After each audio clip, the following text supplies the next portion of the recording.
sorry I wasted so much time before I did my website, or wasted so much time before I started the business, or wasted so much time because I needed to do this, right? And all I hear is a lot of regret. So I'm going to do things a little differently today, because what I'm going to do is I'm going to do things I wish I knew when I started my wedding planning business, but this time I'm taking it from the perspective of my clients. Here's the reason for that. Yes, I've been an event planner for over 15 years. However, now that I'm in the digital marketing space, I've not actually been doing events as much as I previously did. So yes, offering my insight is great, but taking it from my client's perspective and the issues that I see them with, of course, would be way more applicable to your business, because they're directly doing a lot more of it than I am doing right now. So let's dive in. The first thing that I've noticed, at least from my client's perspective, is that you don't have to actually have it all figured out before you start. Now, the reason I say this is this: a lot of times when my clients have found me and we're working together on their marketing and just getting their business set up where they're getting clients and leads, often I will hear people say this statement. They're like, Jody, I'm so sorry I wasted so much time before I did my website, or wasted so much time before I started the business, or wasted so much time because I needed to do this, right? And all I hear is a lot of regret. And what that tells me is that one of the things that people do is they keep waiting, right? You keep waiting for this area, like you keep waiting for these like different goals, whatever that is for you, before starting certain things. And often when they're telling me this, it's with regret. It's never with, excitement and joy. So I'm saying this to say, waiting too long to start is definitely one of the things that they wish they'd done sooner, or that they didn't do. So think about it in sense of you and your business and your life. What is something that you might be stalling on right now? Maybe it's just launching your wedding planning business, launching your event planning business, looking for a corporate event planning job, just maybe reaching out to a client, marketing more on social media, hiring somebody to do your marketing like myself, hello, or just hiring someone to take over social media, hiring someone to build your website, whatever that is. Waiting too long to get started is one of the biggest issues that they've seen. Number two is that marketing is a lot more than you think it is. Here's why I say that. Often, and I'm coming from a perspective of where I meet my clients, and yes, I'm in the digital marketing space. A lot of time when someone is hiring me, they're hiring me because they're struggling to find leads, they're struggling to get clients, they're struggling to get bookings, and then you reach out and find someone like me. So of course, I'm meeting people at a point where I'm seeing their business when they're not getting leads, they're not getting clients, there's no traffic to their website, or it's very low in these things. So one of the things that I've noticed is that people don't realize how much is required for marketing. So maybe it's on social media. They think, okay, if I just post ever so often whenever I remember, I should get client because my work is amazing. Yes, your work might be phenomenal, but here's the thing. There are several other planners out there that do what you do. And especially if you're in a very busy and competitive city, right? Look out for you. I'm talking all my Atlanta, California, and New York planners. And when I say California, LA, right? So if you know you're in these markets that's way more competitive, you do need to get ahead of that. And you can't be inconsistent, right? You can't just post whenever you remember, whenever you feel like. Same for your website. When you're in a lot of these spaces where it's competitive, you can't just DIY your website without any proper copy on it, without proper SEO, right? Because it's not going to show up in Google. So when you're trying to get clients who come to Google and type in a certain terms and think they're just going to find you because you have a website, it doesn't happen. And then what happens is you do that for a couple months, couple years, and when you realize, okay, this isn't working, some of the times you might think, oh, it's because I'm a horrible planner, maybe my work is not as great as I think it is, and you'd wrap it up. Or maybe you look for someone like me, you reach out and realize it's really your marketing. Now, often when I have these conversations with clients, and I'll say to them, okay, guys, you really need to be doing more, right? Your website needs a complete overhaul. Your packages need to be restructured. How you navigate your site needs to be changed. The wording and all of that, this is what my team and I will usually come in and revamp. Their Google business listing, so they're showing up locally for local clients. All of it is being revamped. And when I show them what needs to be done and when we go in and do it, a lot of time people are surprised because in their head, once they just put up the website, that was enough. Or if they just activated their Google business listing, that was enough. If they posted ever so often on social media, it was sufficient, and it's not. right? So marketing is a lot more than you require and than you think it is, right? Not required. But here's the other thing I'm going to point out, because I think this is one that we can all relate to. Think about really large corporations, right? And I'm thinking maybe like McDonald's or like Walmart. I try to use them because they're such like mega giants and they're well known. But think about that. These are companies that you already know who they are. You know their name. You can probably just see their logo. You see that big yellow M with nothing else and you already know what it is. However, if you walk around your city, you probably will still see billboards and ads and maybe a commercial, or maybe you'll see an influencer who's promoting some like collab thing that they're doing with them, right? Like when the Barbie movie was on and all of them were doing all of these like collabs where Heinz was making Barbie ketchup, all of it.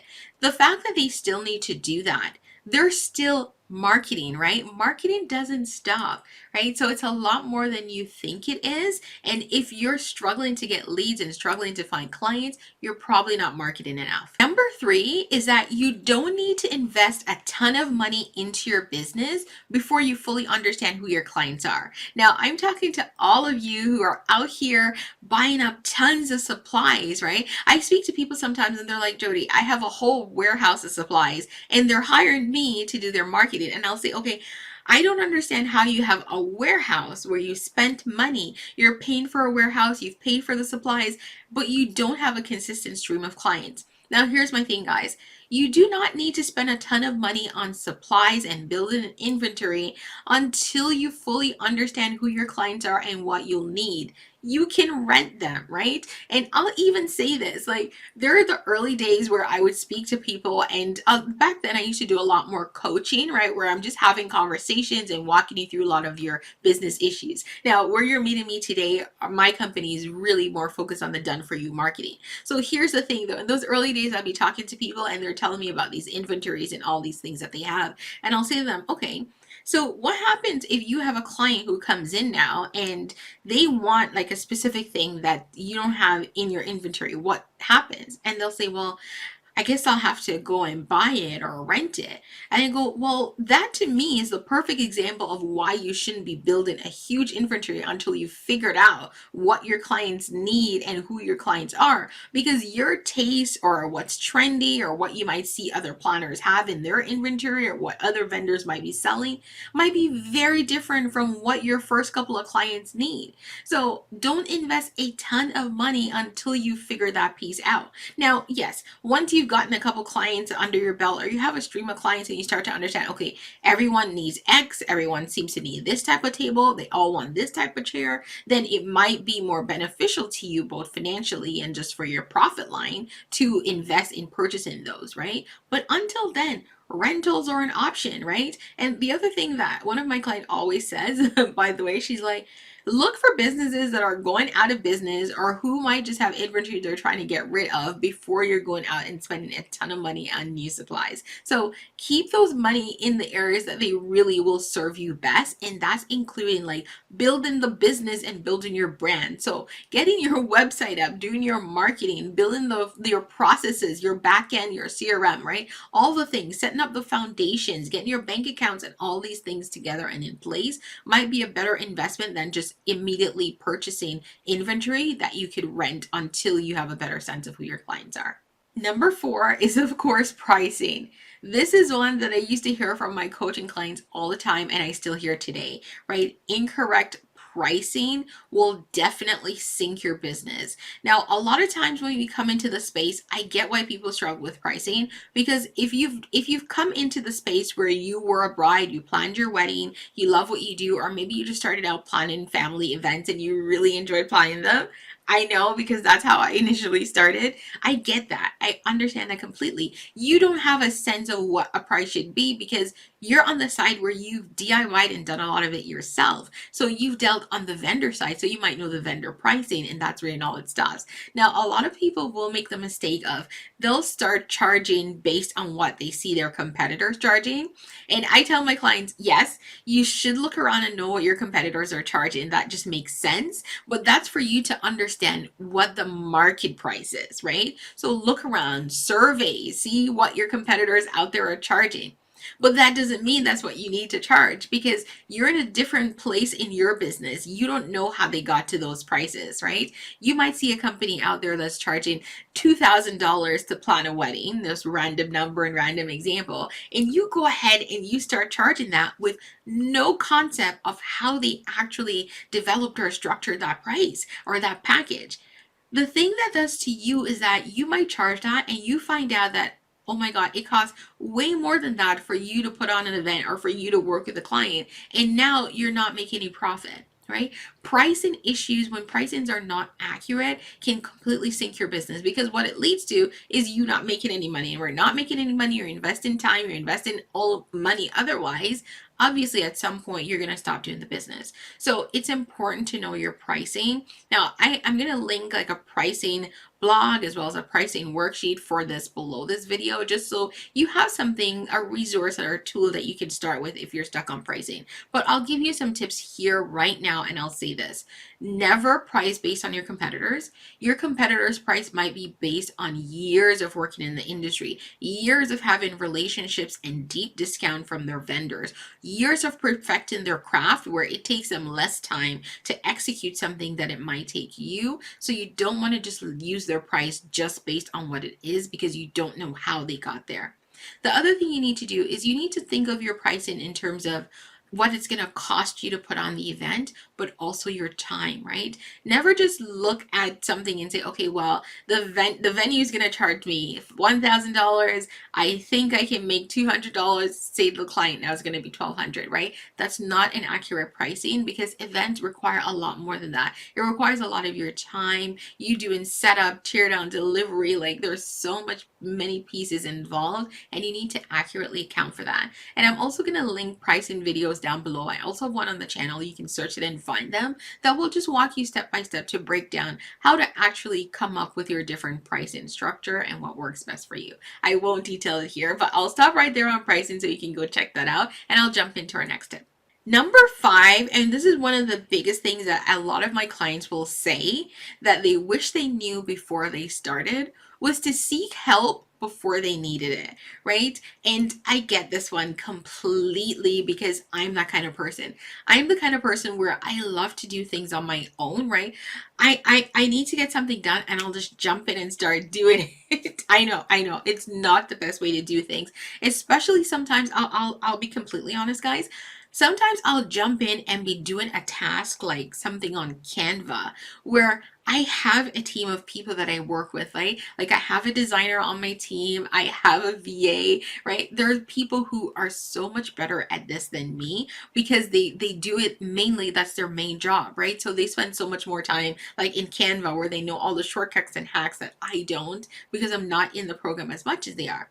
So I'll jump in and spend way too much time doing that. Whereas if I ask my VA, it's something she can fix in like 5 minutes, right? Where I'll spend an hour. And let's be honest, an hour of my time doing that versus an hour where I'm working on with someone one-on-one on on an actual issue in their business, the price is very different. So knowing when to seek help before you need is important. And from the perspective of my clients, often it's when they start running into issues, right? So they put up a website, for example, they DIY it, they're trying out here, they're trying to get clients, they're marketing, they've been at it for a couple of years. Then they realize, okay, it's not working. Maybe I need to get some help. And that's where they come to someone like me and they bring me on. However, when I come in and I clean up their business and I fix their marketing and I get everything working, right? I get the wheels spinning. They'll say to me, oh my God, Jody, okay. Like, one client recently, I came into her business, I did the cleanup, and I'll often say to my clients, I need a minimum of 30 days before you will see any like action at any point in your business, right? Well, within the first week of cleaning up a lot of things in her business and our Google business profile, like just setting a lot of things in place, she started getting leads. And she said to me, she goes, Jody, I wish I had brought you on earlier, because I sat here for like 2 years and didn't see any clients or any bookings, or the ones that I got were just referred from family and they all wanted discounts. And by the time I finished their event, I really didn't make any money on it, right?